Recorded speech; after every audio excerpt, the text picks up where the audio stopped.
नमस्कार, आप देख रहे हैं नेशन सिटी लाइव। मैं हूं सुधेंदु रमन। देखिए, आज जदयू के राष्ट्रीय अध्यक्ष ने बीजेपी और साथ ही साथ प्रधानमंत्री नरेंद्र मोदी पर जमकर हमला किया है। उन्होंने साफ तौर पर कहा है कि नरेंद्र मोदी जो अति पिछड़ा होने की बात कहते हैं, तो गुजरात में कौन अति पिछड़ा है? वो तो पिछड़े समाज से आते हैं, अति पिछड़े समाज से नहीं। साथ ही साथ उन्होंने कहा कि नरेंद्र मोदी अपनी बातों में कहते हैं कि मैं चाय बेचता था, तो आखिर वो किस स्टेशन पे चाय बेचते थे, जरा उसका भी पता वो सार्वजनिक करे।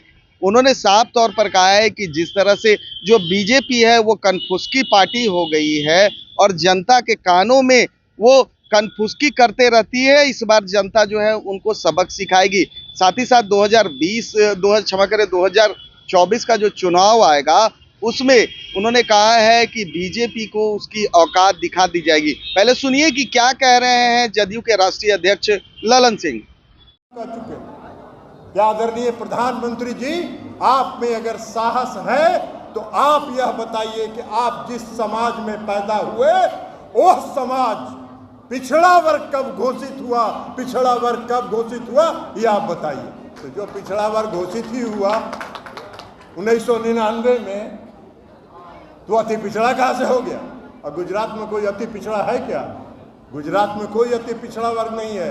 बिहार ही एक ऐसा प्रदेश है जहां अति पिछड़ा वर्ग को आदरणीय स्वर्गीय कर्पूरी ठाकुर जी ने अति पिछड़ा वर्ग करके उसको सम्मानित करने का काम किया और उसको पिछड़े वर्ग से अति पिछड़े वर्ग को अलग करने का काम किया। तो आदरणीय कर्पूरी ठाकुर जी ने यह काम किया है। बिहार सब दिन हम लोग कर्पूरी ठाकुर जी के साथ काम किए हैं। अब बताइए ना, 2014 में मोदी जी ने कहा कि हम चाय बेचते थे। कौन स्टेशन पर चाय बेचते थे आज तक उन्होंने नहीं बताया। हम फिर आज इस सम्मेलन के माध्यम से मोदी जी से मांग करते हैं कि आपने जो 2014 में कहा कि हम चाय बेचते थे, किस स्टेशन पर आप चाय बेचते थे, यह आप खुलासा कर दीजिए। देश की जनता को तो पता चल जाएगा। तो चाय बेचने वाला बन जाते हैं, कभी अति पिछड़ा बन जाते हैं। तो ये पार्टी ही वही है, कन्फ्यूज पार्टी, कान में कुछ कुछ प्रचार करता रहे, इधर से उधर भ्रम फैलाता रहेगा। कभी कहेंगे मीडिया में, देखिएगा 4 दिन तक चलता रहेगा कि नीतीश कुमार और ललन सिंह में टकराहट हो रहा है और नीतीश कुमार ललन सिंह को सेट कर रहे हैं। यही काम में लगे रहेंगे। कभी प्रचार करेंगे कि नीतीश कुमार भाजपा में जा रहे हैं, नीतीश कुमार जी भाजपा में जा रहे हैं, तो ललन सिंह रोके हुए हैं। अरे, नीतीश कुमार जी को भारतीय जनता पार्टी ने जितना अपमानित करने का काम किया है, हम नहीं समझते हैं कि कभी नीतीश कुमार जी के सपने में भी भारतीय जनता पार्टी में जाने की बात है। और एक आध गो नेता है, और एक आध गो नेता है जो बहुत घाट का पानी पिए हुए, सब घाट का पानी पिए हुए। फिर जनता दल यू में, फिर जीतन राम मांझी जी की पार्टी हम में, आजकल भारतीय जनता पार्टी में तो बड़ी बड़ी बात बोलते हैं। नीतीश जी के बारे में आप शब्दों का भी इस्तेमाल करते हैं।